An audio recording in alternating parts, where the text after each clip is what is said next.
Hi, I'm Grover Silcox, and welcome to Boundless, where we give voice to Good Shepherd Rehabilitation's patients and their families. You'll hear the compelling real-life stories of folks who have braved the trials, triumphs, and tribulations of rehabilitation, and the boundless possibilities that lie on the other side of that journey.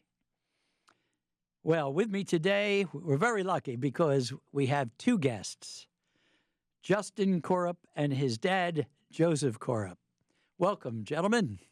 Thank you. Now, Justin, you've been through, let's say, some stuff, right? A little bit, yeah. Just a little bit.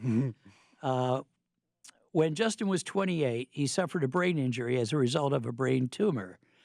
The way forward has been tough, but you have faced the challenges with that magnificent, matter-of-fact personality. Just the only way is forward, right?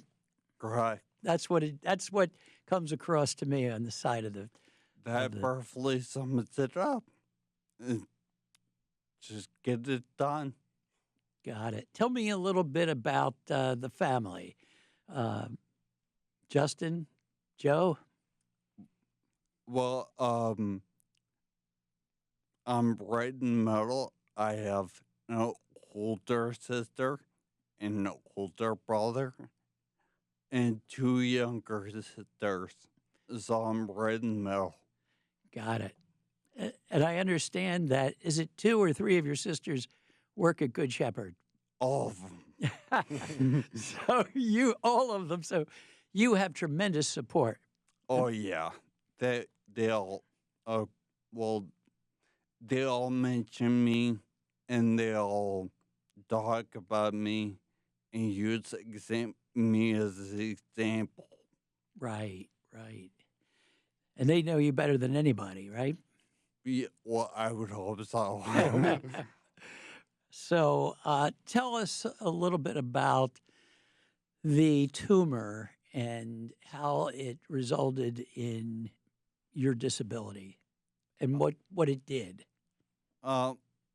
Basically, it took away part of my vision, little bit of my hearing, all of my balance, and it affected my speech.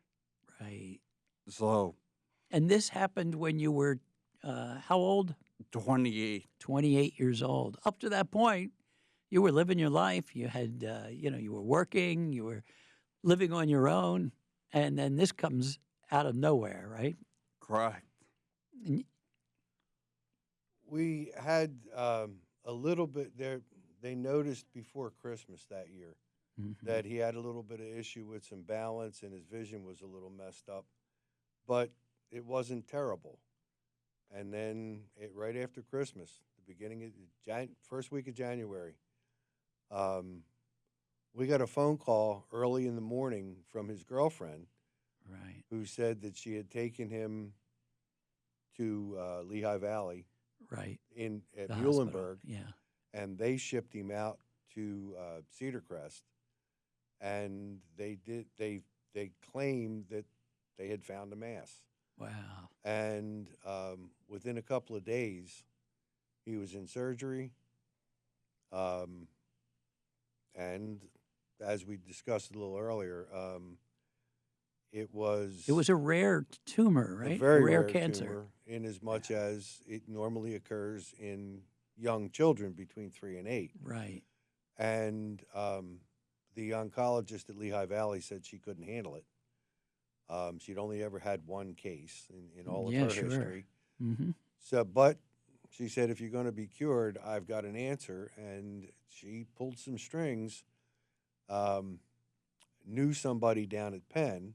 Right. And they made arrangements. And one day they said, we're working on something. And a couple of days later, he was in an ambulance flying down 309. Wow. Well, it was very good that she was connected that way and knew that there was something for you. Yes. A solution. I'm very thankful for that. Right. Because, Justin, you strike me as, and I think I kind of alluded to it, as a very solutions-oriented person. Like, what's the solution? Let's figure it out. Yeah. I mean, growing up with my parents, and all my siblings, Right. uh, there were a couple issues when I was younger that I need to go fix it myself Hmm. and figure out how to fix it. Right. You're very, self motivated. And boy, did that come in handy, right? With It all the things you've gone through. it did. And now, how old are you now? 35. 35. So this was back when you were 28. And so now, after the surgery for the tumor, uh, the results are that you have these disabilities. Yeah. And they were able to get, what, 50 some percent of the tumor out? 54. 54. And then you had radiation after that and so I forth. did. And so it left you needing a wheelchair at that point. Yes. And what was your state of mind at that? I know we talked about how you sort of just, take the bull by the horns and do what you have to do. But was there any moment of doubt of like, where am I going? How is this going to turn out? At the very beginning, Mm-hmm. I didn't want to be where I was because it was frustrating. I lived my entire life not needing any help with anything. Right, self-sustaining, I guess is the word. And then, eh, just in blink of an eye, everything changes. But that was then, this now, and it's gotten a lot better, obviously. I walked in here. You did, absolutely. And all of this after 30 radiation treatments and after several hours in St. Luke's ER with them in constant contact with Children's Hospital. Right. It was determined first we were going to take him back down there, then they were going to put him in an ambulance, and then there's a big glum meeting outside of his room, and a nurse came in and said, "You might want to get your stuff together. The helicopter will be here in 40 minutes." Boy. And my wife refuses to fly. So they packaged him up, and she went home, and I got my first and only helicopter Yeah. ride with him. But it's only 16 minutes from here to Chop at 165 miles an hour. Right. But he got there, and within a couple hours, they got a hold of the fever and got a hold of the infection. He spent another week. And then after that, he came home.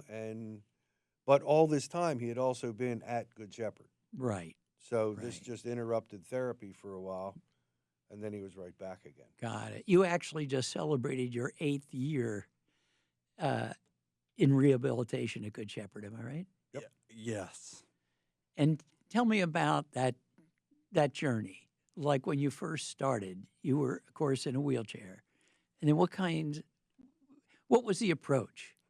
Well, when I first got there, the physical therapist at that time, she had me doing several different exercises to build up my legs and my abdominal. Area. Yeah, Mhm. just to have strength to stand up. And then when I was able to stand up, they transitioned me into a walker. And then when I could stand up, in the walker, I did different exercises and then my arm crutches. Wow. And were you surprised each time you made the transition that you progressed from one to the next? Very. Because you're probably thinking, I guess this is it. I mean, part of your thinking might be that way because that would be normal, I guess, at least for me. My Uh, my way of thinking was when I was in the wheelchair, I'm not gonna be in the wheelchair forever. When I graduated the walker, I was like, I don't want to be in a walker forever. And then I that's great. graduated the arm crutches, and like, I don't want to be in arm crutches forever. So I told my current therapist, try that. And him and Leanne are helping me work on one crutch, one cane, and work that up. Right. So all these different steps, just moving forward, always moving forward.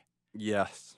And this is great advice for anyone who might be facing a similar kind of situation. Yes. Would that be your advice? Oh, definitely.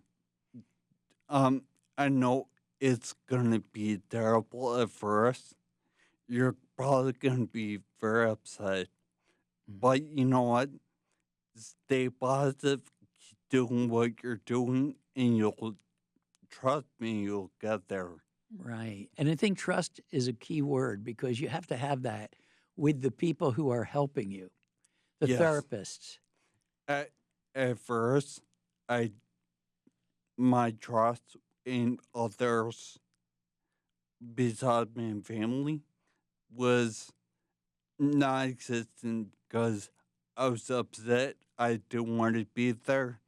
So it was harder for me to accept the help that they were Right. giving me. Right. That acceptance is another key word, right? Yes. And so you form a relationship with all of these therapists, these people who are supporting you, just Yeah. like your own family, right? They're almost an extension after a while. I would think 8 years. I mean, you have formed a very tight, I'm assuming, a very tight relationship with Oh, the people yeah. who help you, who know you well. My occupational therapist, Catherine, or I call her Kat, she she's known me for the past 8 years, and she she can help with uh different goals and whatnot that physical therapy can. And the my other occupational therapist, Daniela, she's also helping me because everybody knows my goal is to get back to driving. I used to love to drive, maybe a little bit too much. Right. Sometimes a little too fast. Right. Well, you know, I think we've all been there at one time or another. Yeah. Sure. Maybe once or twice. And you're a young guy. You were a young guy, and that was a natural feeling. Everybody wants to get in that car and take off. But Yeah. so they've worked on every aspect of your disabilities, from Yes. speech to physical to occupational. And yeah, I'm currently right as of today. I'm in physical therapy. I'm in occupational therapy, and I'm doing speech right now with Megan. Right. So Have you been surprised by the technology and the techniques that they have?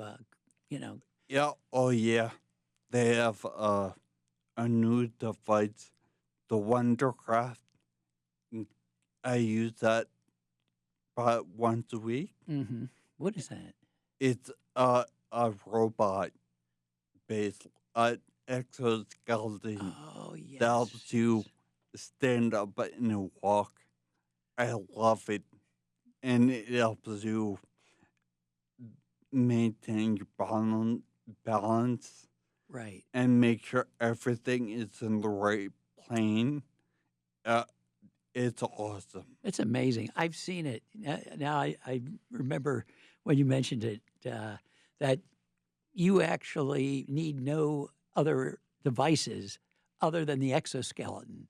You get into Sure. this device and it walks for you. It helps, it moves your legs Yes. and keeps you in a particular posture that's correct and healthy for you. And I guess that really enables you to, like I said, work those muscles and balance, Yes. perfect your balance. They're